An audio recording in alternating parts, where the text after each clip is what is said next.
warm welcome. I'm Esther Buerki, the author behind Living Without Fear and the co-publisher of the Amazon best-selling Inspired Journeys. If you're ready to embark on a journey of boundless possibilities, I'm here for you.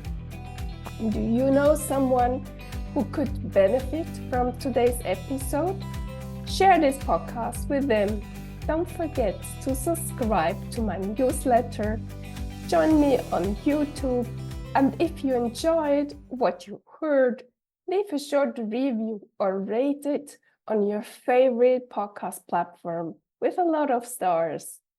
Your support means the world to me, and I'm truly grateful for each and every one of you. Thank you.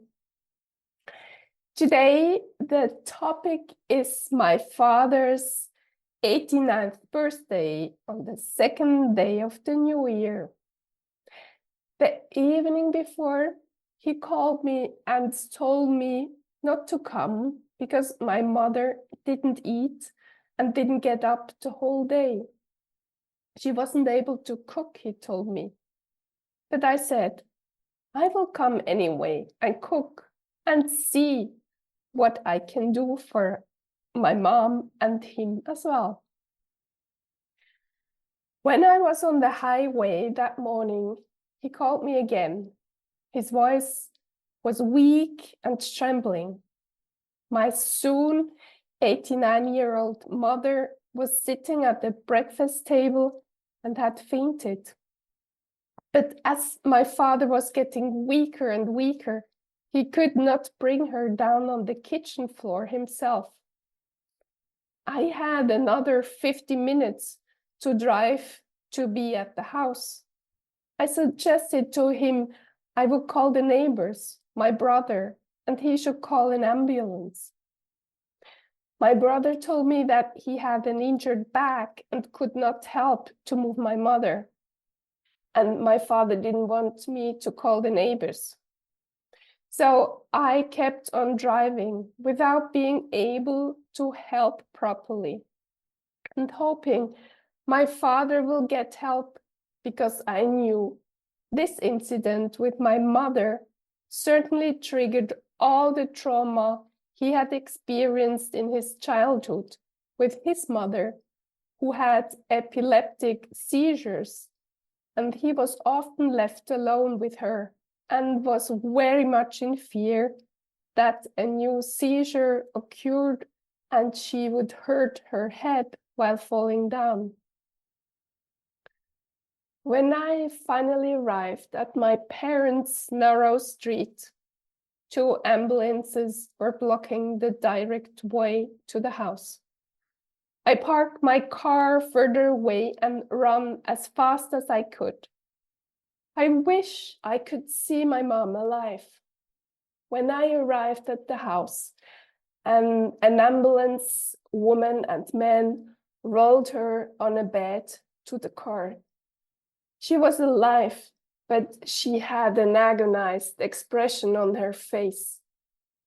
I caressed her cheek briefly, but she had her eyes closed. Apparently, she couldn't express where she had pain. My father, an even more fragile and old man, went with the ambulance. My brother and I cleaned the kitchen, closed the house, and drove to the hospital.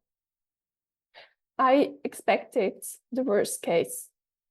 But my mother didn't have a stroke, and an hour later, she started talking as normally. I was so relieved. Such a beautiful gift for all of us. A wonderful birthday present for my father.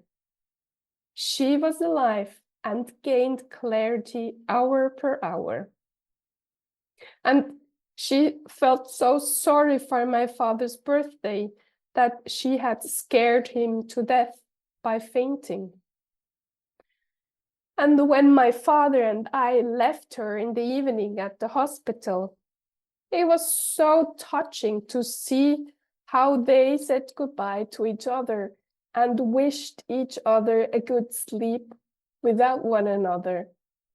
I have never seen them being so emotional. It moved me to tears. Why am I telling you this story today?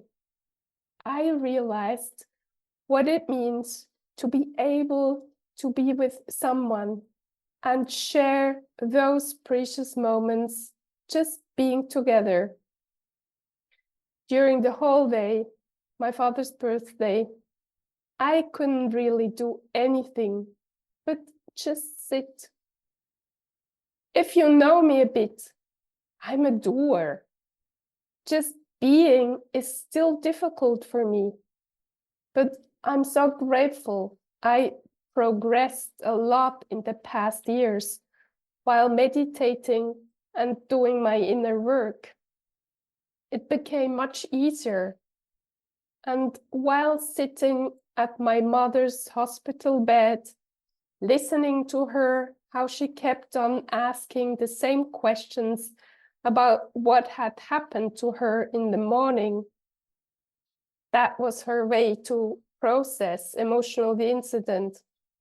I told myself, Esther, just be at service, be with her, be receptive for her needs, be patient, and don't try to change anything and anyone in this situation. That was the thing I would have tried in the past. So to sit in the silent room with my mother wasn't so difficult. More triggering it got sitting with my father due to space scarcity in the crowded and very loud waiting room at the emergency, while my brother sat with my mother in the small bedroom. But all I could do was breathing slowly and deeply and listening into myself and calming myself and telling myself, all is fine, Esther.